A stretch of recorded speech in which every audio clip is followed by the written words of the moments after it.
आज का बाइबल का वचन इज़ेकियल का ग्रंथ अध्याय 37 वचन 21 से 28 और आज का सुसमाचार सन यूहन्ना के अनुसार अध्याय 11 वचन 45 से 57। इज़ेकियल का ग्रंथ अध्याय 37 वचन 21 से 28।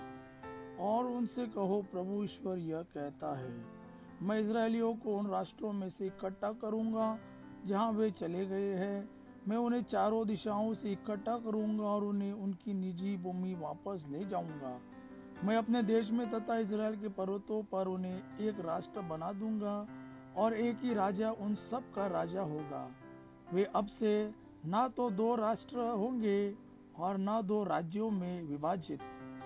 वे फिर घृणास्पद मूर्ति पूजा और अधर्म से अपने को दूषित नहीं करेंगे। उन्होंने मेरे साथ कितनी बार विश्वासघात किया, फिर भी मैं उन सब पापों से उन्हें छुड़ाऊंगा और शुद्ध करूंगा। वे मेरी प्रजा होंगे और मैं उनका ईश्वर होऊंगा।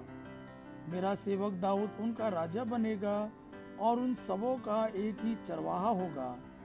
वे मेरे नियमों पर चलेंगे और मेरी आज्ञाओं को विधिवत पालन करेंगे। वे और उनके पुत्र पौत्र सदा सर्वदा अपने पूर्वजों के देश में निवास करेंगे, जिसे मैंने अपने सेवक याकूब को दे दिया है। मेरा सेवक दाऊद सदा के लिए उनका राजा होगा। मैं उनके लिए शांति का विधान निर्धारित करूंगा, एक ऐसा विधान जो सदा बना रहेगा। मैं उन्हें फिर बसाऊंगा, उनकी संख्या बढ़ाऊंगा और उनके बीच सदा के लिए अपना मंदिर बनाऊंगा।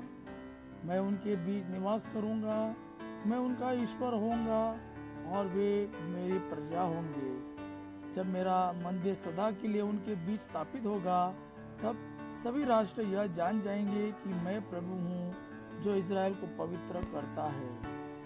आज का सुसमाचार सन यूहन्ना के अनुसार अध्याय 11 वचन 45 से 57। जो यहूदी मरियम से मिलने आए थे और जिन्होंने ईसा का यह चमत्कार देखा, उनमें से बहुतों ने उनमें विश्वास किया, परंतु उनमें से कुछ लोगों ने फरीसियों के पास जाकर बताया कि ईसा ने क्या किया था। तब महायाजकों और फरीसियों ने महासभा बुलाकर कहा, हम क्या करें? वह मनुष्य बहुत से चमत्कार दिखा रहा है। यदि हम उसे ऐसा करते रहने देंगे तो सभी उसमें विश्वास करेंगे और रोमन लोग आकर हमारा मंदिर और हमारा राष्ट्र नष्ट कर देंगे। उनमें से एक ने, जिसका नाम कैफस था और जो उस वर्ष प्रधान याजक था, उनसे कहा, आप लोगों की बुद्धि कहाँ है? आप यह नहीं समझते कि हमारा कल्याण इसमें है कि जनता के लिए एक ही मनुष्य मरे और समस्त राष्ट्र का सर्वनाश ना हो।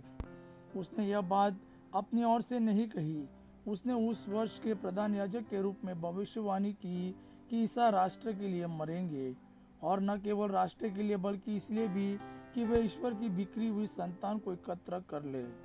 उसी दिन उन्होंने ईसा को मार डालने का निश्चय किया।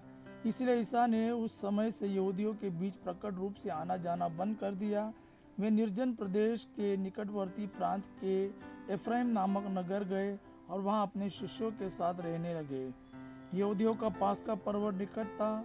बहुत से लोग पास्का से पहले शुद्धिकरण के लिए देहात से यरूशलेम आए। वे ईसा को ढूंढते थे और मंदिर में आपस में कहते थे, आपका क्या विचार है? क्या वह पर्व के लिए नहीं आ रहे हैं?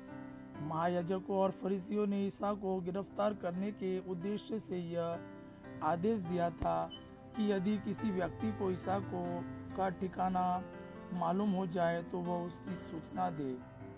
यह प्रभु का वाणी है। प्रभु को धन्यवाद। अब्बा पिता की महिमा और पुत्र यीशु का प्रेम आप पर सदा सर्वदा बना रहे। आमीन।